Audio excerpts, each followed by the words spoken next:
Before we begin, I'd just like to say that this video is totally not a parody of Sliphantom's Unicum guides for World of Tanks, and that they totally did not inspire me to do this video. You also should totally not check out his channel, because he makes totally awful videos. Let's begin. The 1997 Mazda RX-7 is a rear-wheel drive sports car that is different from any other in the world.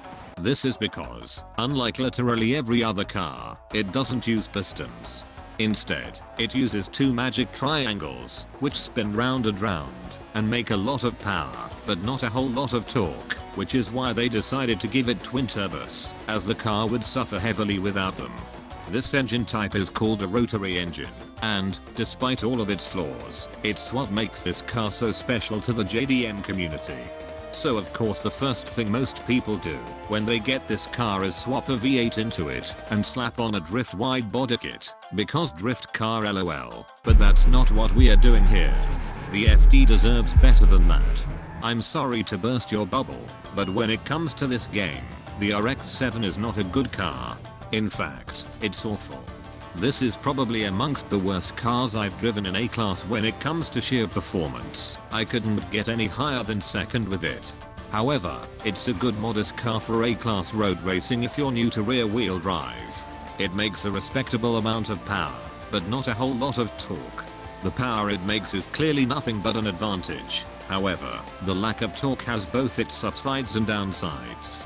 Obviously the lack of torque means you will lack a lot of acceleration, and will struggle on uphills. However, it also means your wheels won't spin as much, which makes the RX-7 a great car for anyone looking to get into rear-wheel drive, as it's a very forgiving car when it comes to situations that would usually cause you to spin out or start sliding.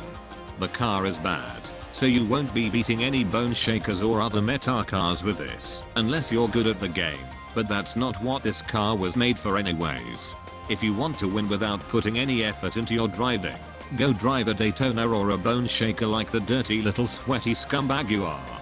Think of the RX-7 as an entry gate to better rear-wheel drive cars.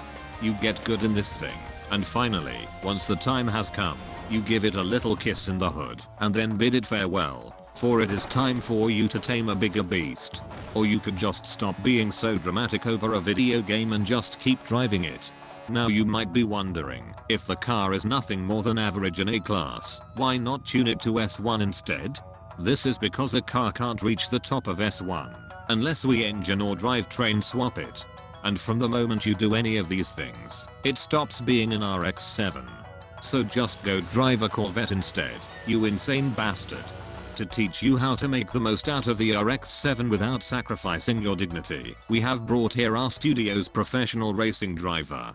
Some say he doesn't need airbags on his cars because his bones are as hard as steel. All we know is he is. Sans from Undertale. Let's watch. As always, when you're approaching a corner, brake. Your RPMs will start to go down. Much like the Civic, it's very important to stay in high revs in this car.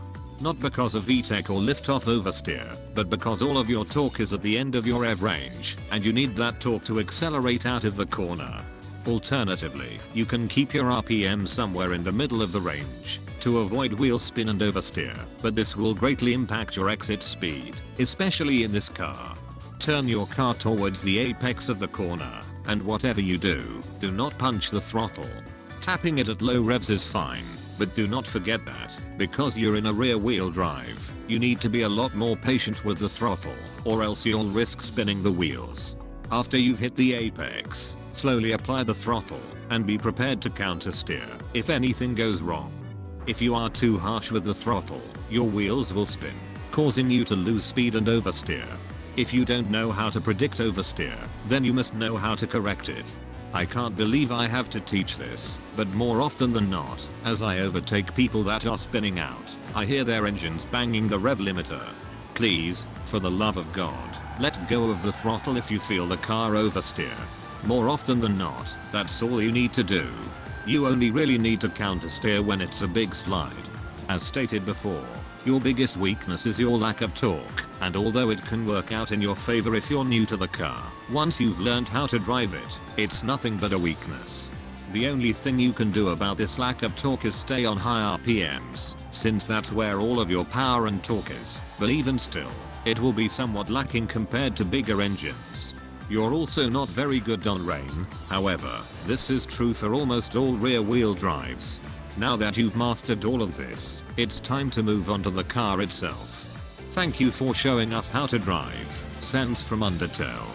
Since we want our RX-7 to remain an RX-7, we will not be swapping the stock engine out of it or making it all-wheel drive, meaning the only class we can tune it for is A-class. We will not be getting any of the wide body kits, because they will unnecessarily raise your PI for no reason. Also, they look like shit. We'll start with the tires. Usually, we get race tires for our A-class cars. However, the RX-7's PI is too high with race tires, meaning you'll be severely underpowered in comparison to other A-class cars, so we'll get sports tires instead, as they provide more than enough grip for this car in particular. Next up, because we're rear-wheel drive, make the tires as thick as you can on the back, but not the front. It's not worth the PI. The more rubber you have putting that power down, the better.